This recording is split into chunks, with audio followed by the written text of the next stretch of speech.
Calcutta incident గురించి మీకు ఏమనిపించింది? ప్రతి ఒక్క వ్యవస్థ యొక్క ఫెయిల్యూర్.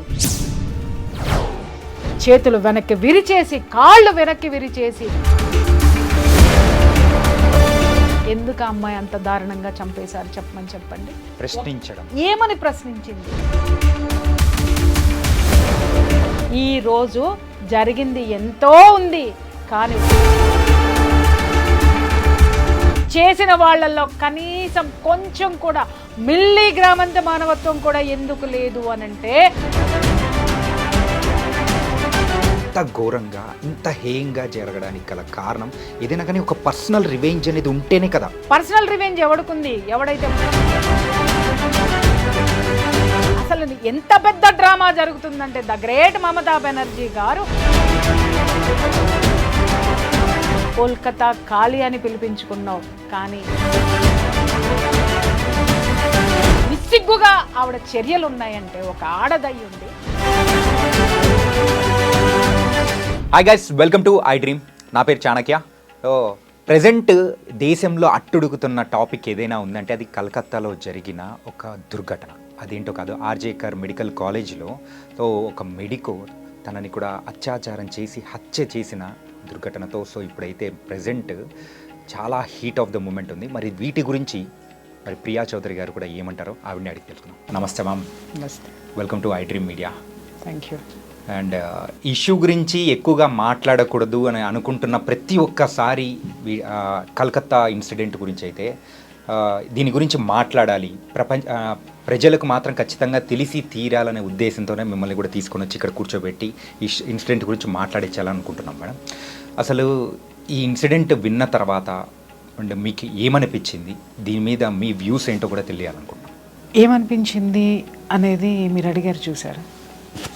ఎవరికైనా కానీ ఏమనిపిస్తుంది? ఒక దారుణము, ఒక ఘోరము చూసిన తర్వాత కడుపు రగులుతుంది. ఎవరి మీద కోపం రావాలి? ఎవరిని కోపం తెచ్చుకోవాలి? అసలు ఆ అమ్మాయికి జరిగిన ఇన్సిడెంట్ ఏంటి? అసలు ఏం జరిగింది? మీడియా మొత్తం కూడా నిజంగా ఇవాళ చాలా బాధ్యతాయుతమైనటువంటి ఆ యొక్క పనిని చేస్తుంది. ఎక్కడ, ఏ మూల, ఏ రోజుకు ఆ రోజు అప్డేట్ ఇస్తూ కోల్కతాలో ఉన్నటువంటి సిచ్యువేషన్స్ ఏంటి అని నేను అడుగుతున్నాను. ఈ ఇన్సిడెంట్ జరగడం భారతదేశంలో ఇదే మొదటిసారి కాదు. ఇలాంటి ఘోరాలు, ఘోరాతి ఘోరమైనవి ఇదే విధంగా ప్రతిసారి జరుగుతున్నాయి.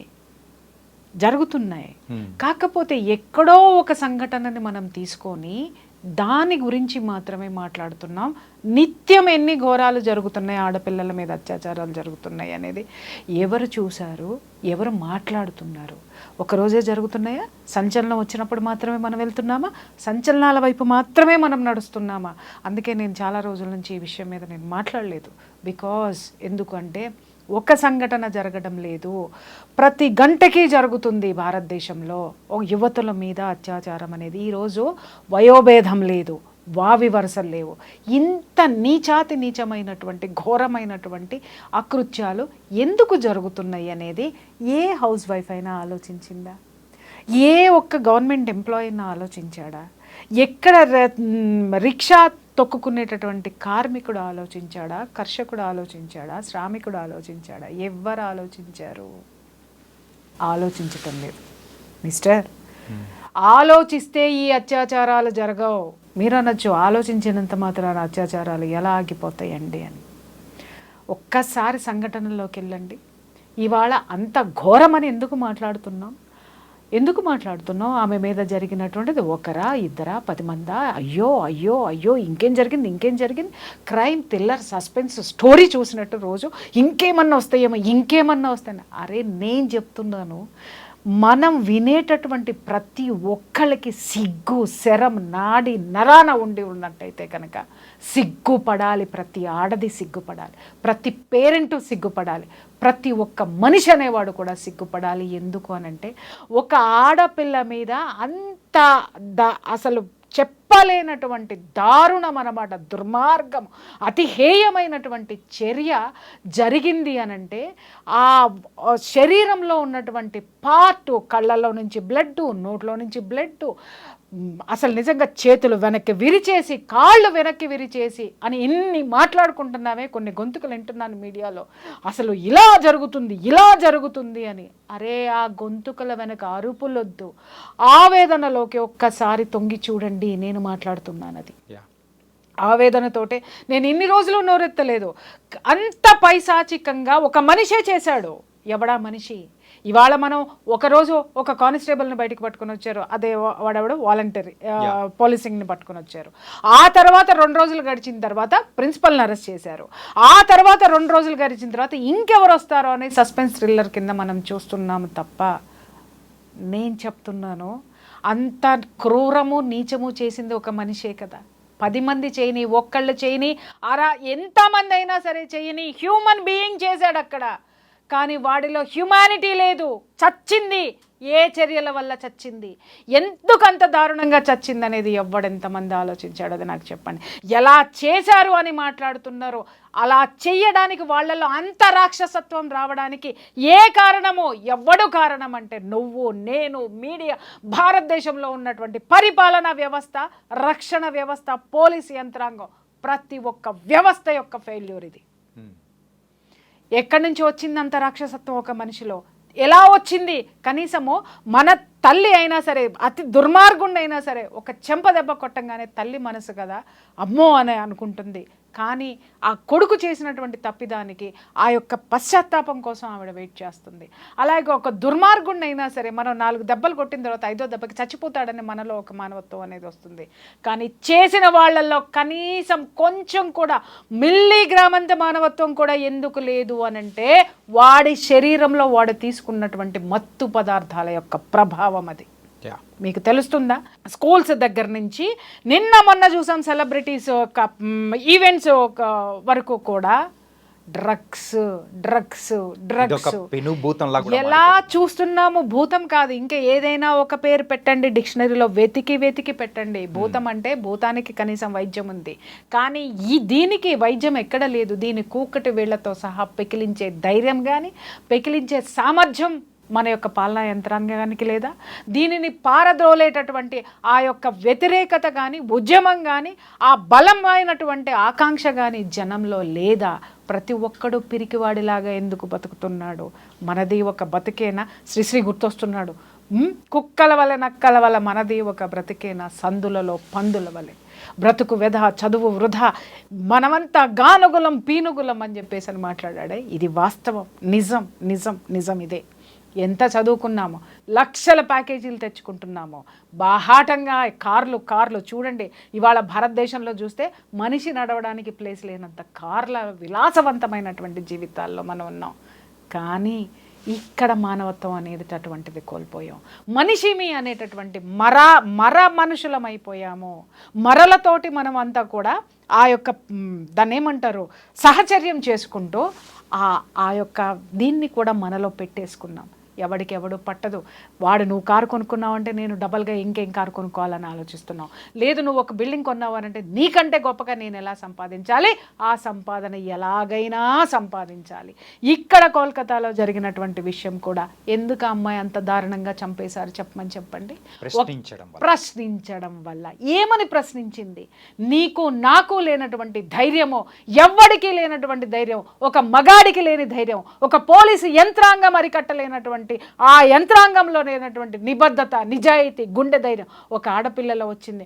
ఆ హాస్పిటల్లో జరిగేటటువంటి అకృత్యాలని క్వశ్చన్ చేసింది. ఏ అకృత్యాలు జరుగుతున్నాయి అక్కడ ఉన్నటువంటి ఆ ట్రైనీ డాక్టర్స్ తోటి అక్కడ ఒక సెక్స్ రాకెట్ నడుస్తుందని విన్నాం.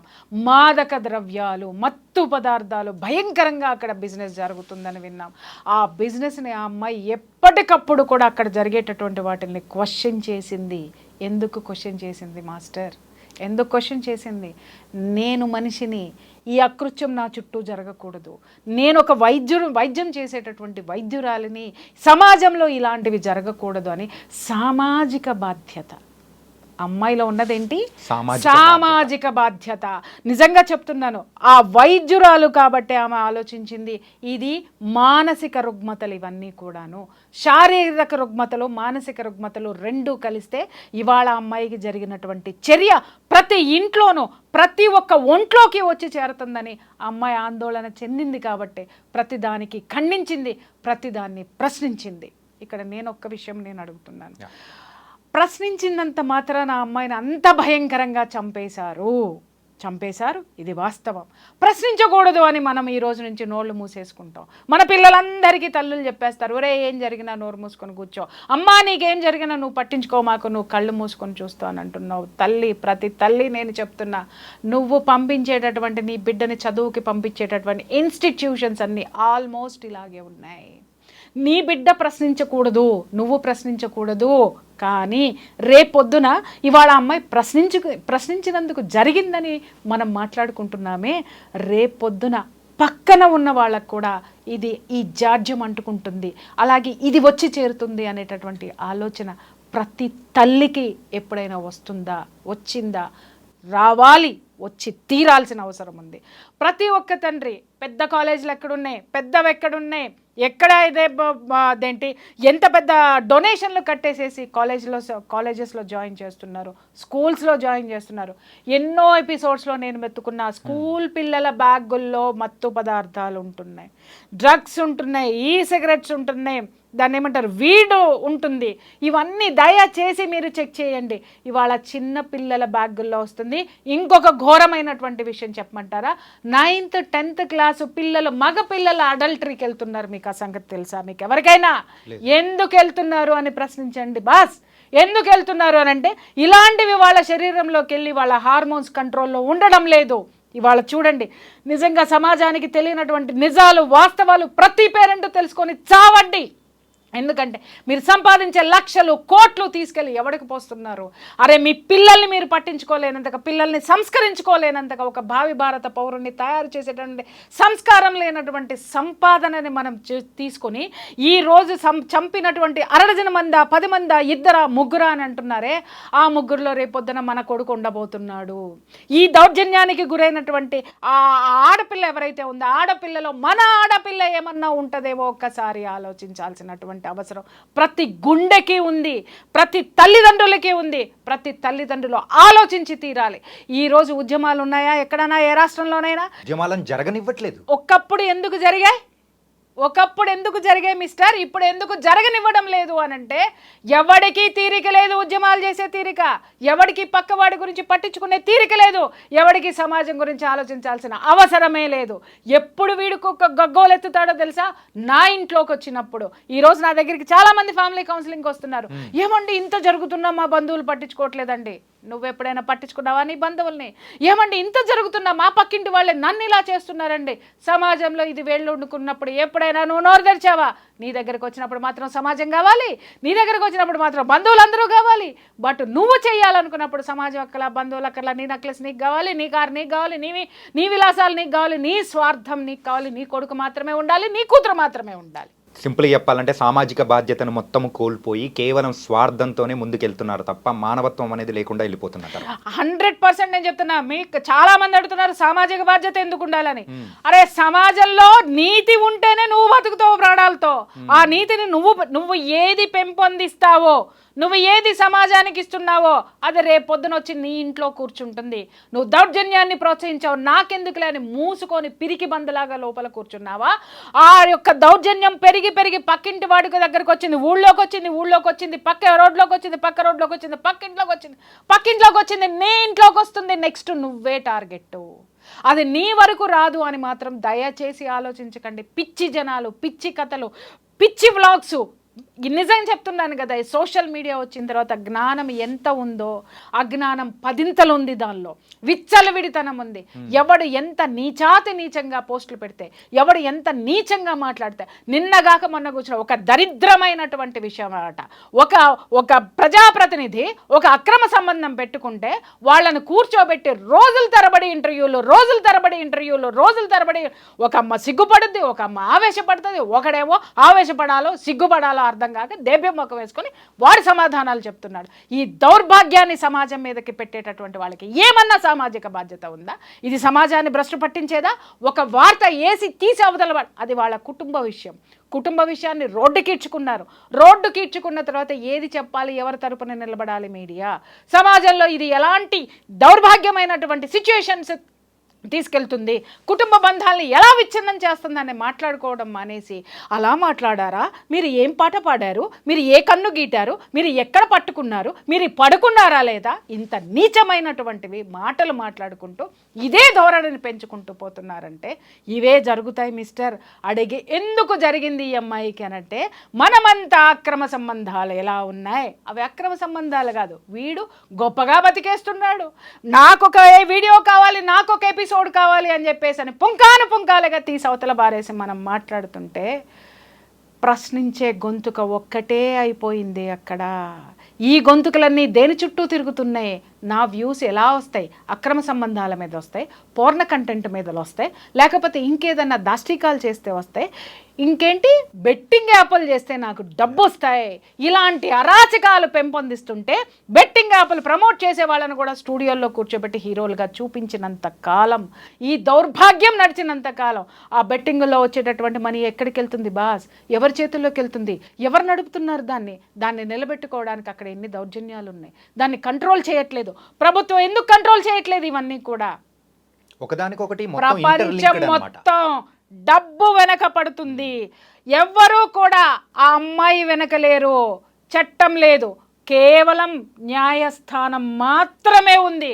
అక్కడ కూడా నిజంగా చెప్తున్నాను, ఆ జస్టిస్కి నిజంగా చేతులెత్తి మొక్కాలి. ఆ ధర్మాసనంలో ఆ వాళ్ళు సుమోటోగా కేసు తీసుకొని ముందుకు నడిపించడం వల్ల హైకోర్టు జడ్జి నిజంగా 10 కాలాల పాటు ఇంకా ఆయన ఎన్నిటినో ఈ యొక్క సామాజిక రుగ్మతల్ని రూపుమాపడానికి ఇంకా ఇలాంటి వాళ్ళు ముందుకు రావాలి. ఆ ఒక్క దీని వల్లనే ఆ సంఘటన బయటకు వచ్చింది కాబట్టి ఇవాళ మన గొంతుకలు మాట్లాడుతున్నాయి. లేదు అనంటే ఎవ్వడికి పట్టనటువంటి విషయము. చాలామంది చూస్తున్నాను నేను, ఇది చాలా ఘోరం, వాడికి ఎలాంటి శిక్ష పడుతుంది, ఏమవుతుంది, వాడు బయటికి రాడు, వాడు అలా చేస్తాడు. ఎందుకు అనంటే ఇక్కడ అమ్మాయికి అన్యాయం జరిగిందని మాత్రమే స్లోగన్ ఉంది కాబట్టి వాడికి శిక్ష పడుతుంది. ఎన్ని సంవత్సరాలు శిక్ష పడుతుంది, వాడికి బెయిలే రాకూడదు అని మాట్లాడుతున్నారు. అయ్యల్లారా అమ్మల్లారా, ఎంతమంది ఇలాంటి కేసులు వస్తే బెయిల్ ఇవ్వడానికి ముందుకొస్తున్నారు మీరు? నేను అడిగాను అనుకోండి, అది మా ప్రొఫెషన్ అంటారు, కాదని అనట్లా. నీ సామాజిక బాధ్యత ఏది? ఈరోజు మీరు ఇలాంటి వాళ్ళకి బెయిల్ ఇప్పించి రోడ్ల మీద వదిలేయబట్టి కాదా ఈరోజు ఒక ఆడపిల్ల అతి క్రూరంగా, అతి నీచంగా, అతి హేయంగా బలైపోయింది ఈ సమాజంలో? మీకు బాధ్యత లేదా? న్యాయాన్ని కాపాడాల్సిన బాధ్యత లేదా? దుర్మార్గాన్ని అడ్డుకోవాల్సినటువంటి బాధ్యత లేదా? ఈ యొక్క చట్టంలో ఉన్నటువంటి ఈ వెసులుబాటులు, ఈ లొసుగుల వల్లనే కదా ఈరోజు జరిగింది. ఎంతో ఉంది, కానీ ఒక్కడో ఇద్దరో మాత్రమే ఎందుకు బయటకు వచ్చారు? చట్టం కల్పించినటువంటి ఈ యొక్క వెసులుబాటు కాదా వాడు తప్పించుకోవడానికి? లొసుగులు కాదా వాడు తప్పించుకోవడానికి?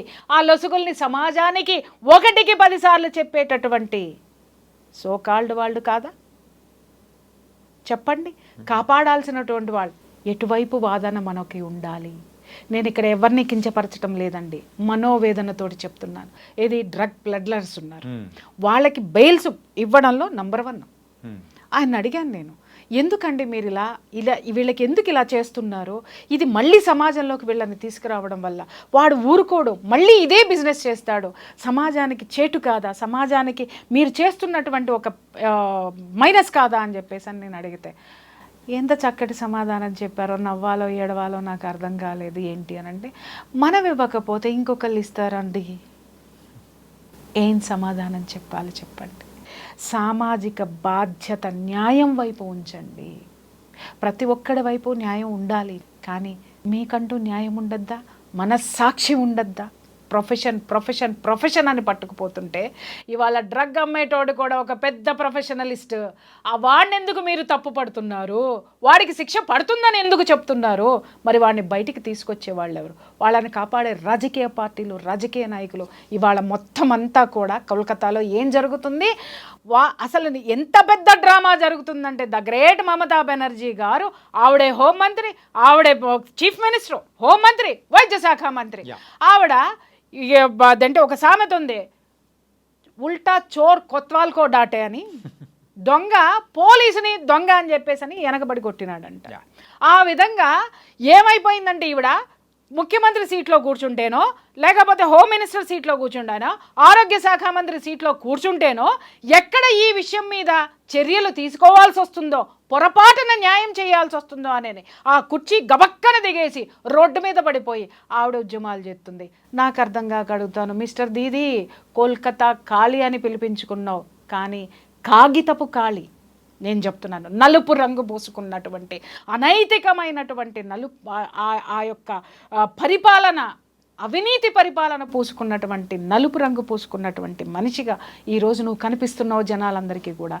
రోడ్డు మీదకి ఎందుకు వస్తావు? చట్టం చేసేది నువ్వు, చట్ట సభలో నువ్వు ఉన్నావు, చట్ట సభకి ప్రాతినిధ్యం వహిస్తున్నటువంటి ముఖ్యమంత్రివి. రాష్ట్రాన్ని నువ్వు తలుచుకుంటే నువ్వు ఒక హోమ్ మినిస్టర్కి అత్యవసరమైనటువంటి చర్యలు తీసుకునేటటువంటి స్పెషల్ ఇవి ఉంటాయి, రైట్స్ ఉంటాయి. అసలు అవన్నీ ఎక్కడికి పోయినాయి? అవన్నీ వదిలేసేసి ఎంత తెలివిగా ఆవిడ రోడ్డు మీదకి వచ్చేసేసి ఎవరిని కాపాడుతుంది మిస్టర్? అండ్ ఇంకొక విషయం కూడా చెప్పాలి, ఎవరిని కాపాడుతుంది? ఇక్కడ నేరస్తుల్ని కాపాడడానికి సాక్షాత్తు ముఖ్యమంత్రి రోడ్డు మీదకి వచ్చి న్యాయం జరగాలి. అరే నువ్వే తల్లి న్యాయం చేయాల్సింది. కాల్చవతల పారేస్తావో, ఉరిశిక్ష వేస్తావో, న్యాయస్థానాలకి రిక్వెస్ట్ చేస్తావో, ఏం చేస్తావో చేయవలసినటువంటి నువ్వు ఎంత నిస్సిగ్గుగా ఆవిడ చర్యలు ఉన్నాయంటే, ఒక ఆడదయ్యి ఉండి నిజంగా సిగ్గుపడుతున్నాను నేనైతే మాత్రం. ఆవిడకి నిజంగా బంధం విలువ తెలియదా? లేకపోతే ఆవిడ తల్లి మాతృత్వం యొక్క విలువ ఆవిడకి తెలియదా? ఆవిడ అసలు ఒక ఆడదేనా అని నేను అడుగుతున్నాను. ఎందుకంటే ఎంతటి ఆడదానిలోనైనా ఒక మాతృత్వం అనేది ఉంటుంది. ఆ మాతృత్వపు ఛాయల్ని కూడా చంపుకొని తిరుగుతున్నటువంటి ఇలాంటి కోహనా మేధావులన్నీ పిలువబడేటటువంటి వీళ్ళని, పరిపాలకుల్ని మనం ఏమందామయ్యా? అండ్ ఇంకొకటి ఏంటంటే, సో మీరు ఇందాక రాజకీయ యాంగిల్ వరకు మీరు మాట్లాడారు కాబట్టి ఒకటి అడుగుతున్నా మేడం. ఇప్పుడు ఎప్పుడైతే ఇష్యూ అనేది కూడా, సో కోల్కతా వరకు ఆ పోలీసుల వరకు ఉన్న చర్యలు ఆ టైంలలో కూడా ఇంత హైప్ అనేది రాలేదు. ఎప్పుడైతే న్యాయస్థానం అనేది కూడా సిబిఐ వాళ్ళకి ఇచ్చిందో, దానిలో కొత్త వెలుగులు అనేది కూడా వస్తున్నాయి. అప్పుడు మీరు అన్నట్టు దీదీ అనేది కూడా వచ్చి ప్రొటెస్ట్ చేయడం అనేది కూడా మొదలుపెట్టింది. ఇలాంటి ప్రొటెస్ట్ నీట్గా శాంతియుతంగా జరుగుతున్న టైంలో ఆర్జే కర్ మరి ఆ హాస్పిటల్ ముందు చేస్తున్న ఆ జూనియర్ డాక్టర్లు కానీ సపోర్ట్ చేస్తున్న వాళ్ళ మీద సమ్ పర్సన్స్ ఎవరెవరో వచ్చి రిటర్న్లో దాడి చేయడం ఏంటి మేడం ఇది? నేను ఇక్కడ ఇందాకే చెప్పా, ఎవరు హోమ్ మినిస్టర్ ఎవరు, ముఖ్యమంత్రి ఎవరు, హోమ్ మినిస్టర్ ఎవరు, ఆరోగ్య శాఖ మంత్రి ఎవరు? ఇక్కడ ఈ కేసుకి సంబంధించినటువంటి 3 కీలకమైనటువంటి శాఖలు ఆవిడ దగ్గరే ఉన్నాయి. అకృత్యాలు జరుగుతున్నది మొత్తం ఈ డ్రగ్స్ అమ్ముతున్నటువంటిది, ట్రాఫికింగ్ జరుగుతున్నటువంటిది, శాంతి భద్రతలకు సంబంధించినటువంటి అనైతికమైనటువంటి చర్యలు, ఇక్కడ శాంతి భద్రతల లోపం ఎక్కడ జరుగుతుంది? ఒక ఆసుపత్రిలో జరుగుతుంది. ఈ రెండిటిని మీద చర్యలు తీసుకోవాల్సిన పొజిషన్ ఎవరిది? ముఖ్యమంత్రిది. ఈ 3 ఆవిడే కాబట్టి ఆవిడ ఏం చేస్తుంది? అక్కడ ఉన్నటువంటి ఏవైతే ఇవి ఉన్నాయో, సాక్ష్యాధారాలు ఏవైతే ఉన్నాయో వాటిని నాశనం చేయడం. ఆవిడ రాష్ట్రాన్ని నాశనం పట్టించిందండి. సాక్ష్యాలని నాశనం చేయడం ఆవిడకొక లెక్క. భ్రష్టు పట్టించి అవతల పారేసింది. రేపొద్దున దేశానికి పట్టిన అతి దరిద్రమైనటువంటి లీడర్ ఎవరైనా ఉన్నారు అని అంటే ఈవిడొక్కటేనేమో. ఒక ఆడదానిగా నేను ఇన్ని మాట్లాడడం నిజంగా చెప్తున్నాను, సిగ్గుపడుతున్నాను. నేను ఒకటే మాట్లాడుతాను, అనొచ్చు ఆడదాని అయి ఉండి ఇట్లా మాట్లాడతామని. కేవలం నేను ఒకసారి నైటీల గురించి మాట్లాడినందుకు అబ్బో ఆడవాళ్ళందరూ నా మీద విపరీతంగా దాడి చేసేశారు. మరి నేను ఆడదాన్ని కాదా? నేనేం మాట్లాడాను? అందంగా ఉండండి అమ్మా, ఇలా ఎందుకుంటున్నారని మాట్లాడినందుకు మీకు కోపం వచ్చిందే. మరి ఒక ఆడపిల్లని కాళ్ళు విరిచి, కళ్ళు పీకి, ఈ విధంగా ఎముకలు విరగొట్టి, నుజ్జు చేసి ఇంత నీచమైనటువంటి చర్యకి పాల్పడడానికి, అక్కడ అకృత్యాలు అన్నీ జరగడానికి, అంత ఘోరమైన చర్య జరగడానికి నీళ్లు పోసి మొక్కని ఒక వటవృక్షంలో పెంచినది కూడా ఒక ఆడదే. ఆడదాన్ని వీళ్ళందరూ ఏం చేస్తున్నారని నేను అడుగుతున్నాను first. And post mortem report కూడా ఒకసారి చూస్తే నియర్లీ 14 దెబ్బలు, అంటే 14 రకాలమైన దెబ్బలు అనేది కూడా అమ్మాయి ఒంటి మీద కూడా ఉన్నాయి. ఇంత ఘోరంగా, ఇంత హేయంగా జరగడానికి గల కారణం ఏదైనా కానీ ఒక పర్సనల్ రివెంజ్ అనేది ఉంటేనే కదా. అదే నేను ఇందాక మాట్లాడింది అదే కదయ్యా. పర్సనల్ రివెంజ్ ఎవరికి ఉంది? అక్కడ డ్రగ్స్ అమ్మేటోడుకు ఉంది. పర్సనల్ రివెంజ్ ఎవడుకుంది? అక్కడ ఆ సెక్స్ రాకెట్ నడిపేటటువంటి వాడికి ఉంది, పర్సనల్ రివెంజ్ ఎవడికుంది, ఎవడైతే ప్రశంసబడుతున్నాడో వాడికి ఉంది, ఆ చుట్టూ ఉన్నటువంటి వాడు నడిపేటటువంటి వ్యవస్థలో ఉన్నటువంటి ప్రతి ఒక్కళ్ళకి కూడా గ్రడ్జి ఉంది.